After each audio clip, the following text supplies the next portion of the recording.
Good morning, everybody. Welcome to another episode of Network Admin Life. I'm once again coming to you here from the Network Admin COVID-19 Command Bunker, also known as my garage. Grace and peace to you all from our Lord Jesus Christ. I had prepared a really nice video this week, or I had tried to. I was basically troubleshooting some fiber errors I was receiving on a switch. I was trying to narrow down the source of the fiber problems we were having. I showed some techniques I was using to determine whether the fiber was working or not.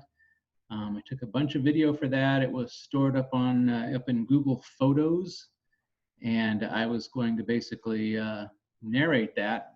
Just play the videos for you and narrate what my thinking was and how I troubleshot that. And they're all gone. Thank you, Google. For some reason, in my Google Photos, I am missing everything from about the end of May up until last week. All gone. I had tons of video, tons of photos from a camping trip. Those are all gone. So here, look, I'll show you. Share the screen. I do share. Okay, you're seeing my screen. Yeah, everything. There's a couple of Google they'll do enhancements, and I liked those, so I saved them. But all the pictures from this camping trip are gone, all the way back to about May 23rd. There's Network Admin wife and Network Admin daughter right there, by the way. I'm very proud of her. She just graduated college, summa cum laude. So anyway, yeah, so I'm a little bummed out that that's all gone. So today I thought instead I would talk to you about, there's another fiber problem I'm trying to troubleshoot. So we can talk about that one a little bit. Even though I'm home, I have used my Global Protect VPN to connect into my work network. And sorry, I got a mosquito bite, it's driving me crazy. I will show you a switch that is getting receive CRC errors. And that's generally a layer 2 or a cabling problem. This particular switch that's having the errors is at the jail, the county jail. We do have some nurses down there that they take prisoners that are there. They do their blood sugar tests and various other little minor medical procedures. So they have hospital computers. They have a glucometer that they can send results from back to the hospital. So the prisoners never need to leave the jail facility. They can stay down there, have all that done, and the results get sent up to the hospital. They are connected to us through about a mile of fiber. And that mile of fiber, we've only got 2 fiber strands, so 1 fiber pair. That's all we have. We don't have any other pairs we can swap over and try. There are numerous places along the way where that fiber is patched. I shouldn't say numerous. I think there's like 3, maybe 4 patch locations for those fibers. The ones that I can get to, I have cleaned the fiber ends. And as far as the 2 end points, I've replaced the fiber patch cables there. But we still seem to be getting CRC errors. And I don't know that we're going to be able to do a whole lot about that unless we can get some new fiber pulled in down there. My other option would be to route across the county's network, but then I'm going to have to change the IP address of all the devices down there. The PCs will be easy. The ones that will not be easy are, we have what's called a Pyxis machine. That's basically a automated medication dispensing machine. And that's tied into our medical record provider, Cerner. So we would have to coordinate that with Cerner, which will take a while. And also some printers down there that would have to be added into Cerner. It would also take a while. So there's that. That's an option. But for right now, I'm just tracking the CRC errors, and I'll show you how I'm doing that. So this is the switch. There's a couple of interesting commands I'll show you for extremes. They're very basic commands. So one of the first commands we use a lot is to show ports. This is that's not ports, that's power, dummy. This is a 12-port switch. Actually, it's a 16-port switch. Four of the upper ports, ports 13 through 16, are uplink ports or stacking ports. But for our end devices, for their purposes, it's a 12-port switch. So one of the first commands you can use is show ports, and that just shows you what's up. So I can see I have something on port 3 that's active. You see the R's, that means it's ready. There's nothing connected to it. A means active, and there's something on it. It's running at 10 megabits, full duplex. I hit the D key to scroll down. We've also got devices on ports 14 and ports 16. Port 14 is the one we're interested in. That's the uplink back to the hospital. Goes to switch 23, port 7, slot 1, port 7. There's 2 switches in a stack, and each switch is referred to as a slot. So we have slot 1 there and port 7. That's where the switch is connected to. Another switch is daisy chained off of this one, switch 137, and it's connected on port 16 out to that switch, port 16. So you can see that that's active and running at 1 gig. That 1000 is megabits, 1000 megabits, so that's 1 gigabit. And I think that might be our problem, why this problem started happening with these new switches. The older switches, you could lower that speed, and I think we had it lowered down to 100 meg, and we weren't getting the CRC errors, but we are now. And unfortunately, with these new switches, since this is a 10 gig port, the lowest it'll let us go is 1 gig. It won't let us go down to 100 meg. So anyway, so that's one command. You can just basically see the status of the ports. Another really cool port is, or another command is, you add VID on the end of this, and it'll show you what VLAN each port is assigned to. So you can see predominantly we're using VLAN 140. And down there on the uplink ports, you can see we've got all the VLANs tagged on those, so we can use those VLANs if need be. But on this switch in particular, we're only using VLAN 140. Like I said, the others are passed through the other switch because that other switch is using it. So that's the VID command. You can add, no, you can't do that. That's not a show port command. If you want to look at like the MAC addresses, you can do show FDB. I'll show you basically all the MAC addresses it's learned. You can show them just on a particular port. So that's all the MAC addresses it's learned off of port 3. FDB is forwarding database. But anyway, back to the port command. Sorry, I'm getting in the weeds here. So the command I've been using to track the CRC errors on this, on the uplink port, which is port 14. So we're going to do show port 14, because that's the only port I'm really interested in. Receive errors, or RX errors, and I just abbreviated RXE. If you get RXE anything, it'll show them to you. So let's do that. And you can see that on this port, we have had 5,108 CRC errors on the receive fiber. So two fiber pair, or 2 fibers in a pair. One is for transmit, one is for receive, obviously. And on the receive fiber, we are getting CRC errors. And periodically what I do is I'll issue this command and I'll put no on the end, which is short for no refresh. So that'll just do a snapshot. So, okay, we had 5,100 CRC errors. Then I'll just issue the command again and leave it without the no refresh option, and just sit there and just let it run, and I just watch it. and look for the CRC errors to increase. Just before I made this video, I was watching it, and it was down. We had about 4,000 CRC errors, and just in the time it took to get to this point, we had 1,100 CRC errors happen. So, and we're not really sure why. They'll come and go, so they start and stop. So another thing I've been doing, just because I don't like doing math in my head to figure out how many CRC errors we've been having, is I'll go ahead and clear counters port 14.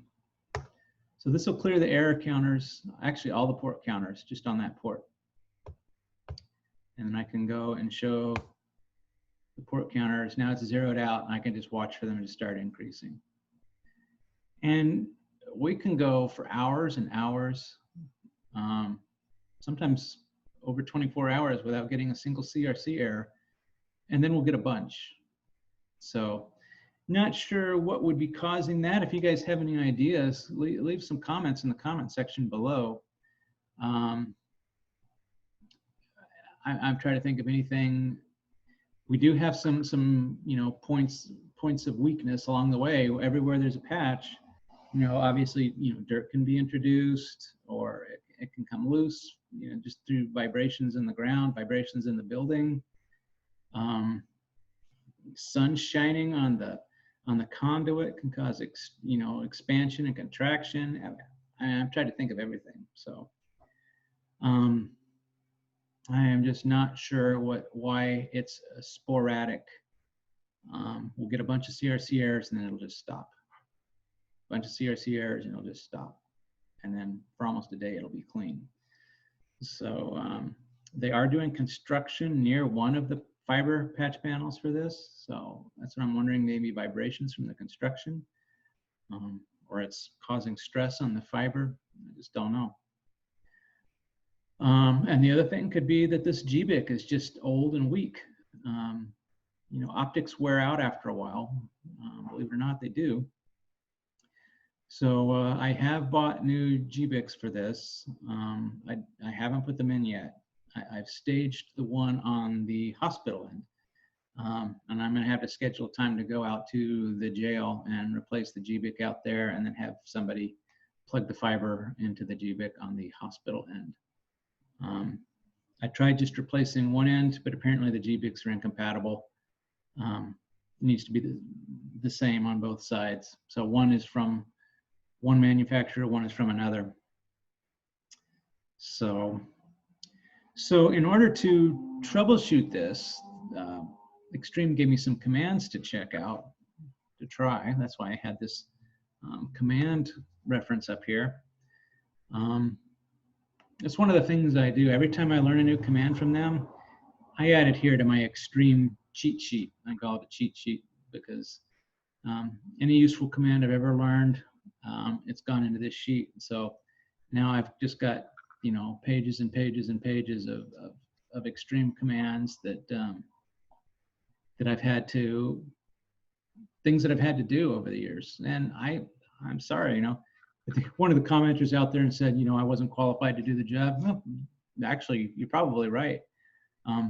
I can't keep all this stuff in my head all the time, so I have to take meticulous notes with how I did something in the past, because otherwise I just don't remember.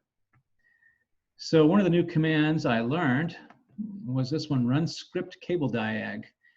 Apparently these Extreme switches have some Python scripts embedded in them that you can run, because they run Linux. So here's my test switch, and let me look at the ports to see if there's one I can use to demonstrate this one. Okay, port 3. My PC at work is on port 3. So show port 3, no, refresh. So there's that port. And what VLANs are on there? VID is VLAN ID. I can see what VLANs are on there. Okay, yeah, so that's my PC.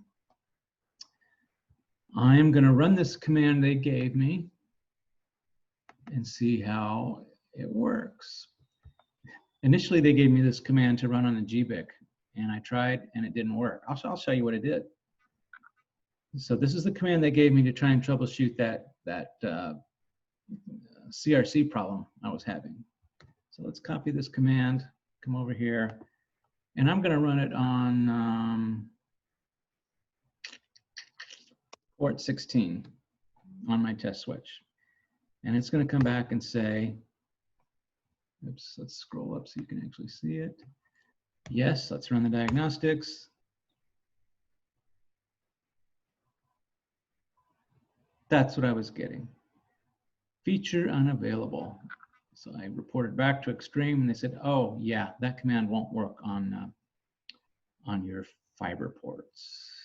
Okay, good to know.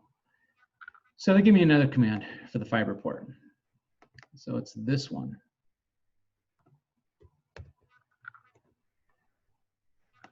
And we're just going to say port 16.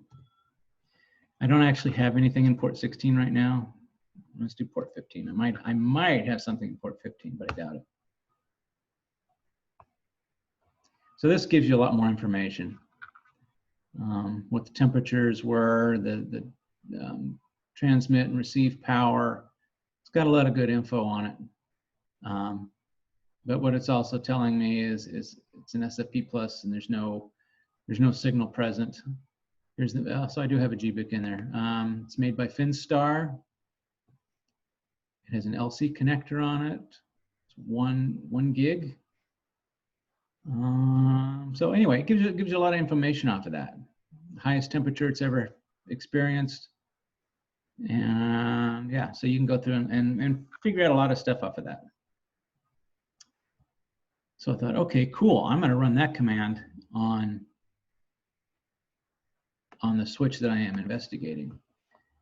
But for some reason, it doesn't give me near the amount of information it does on my test switch. I've got to figure that out.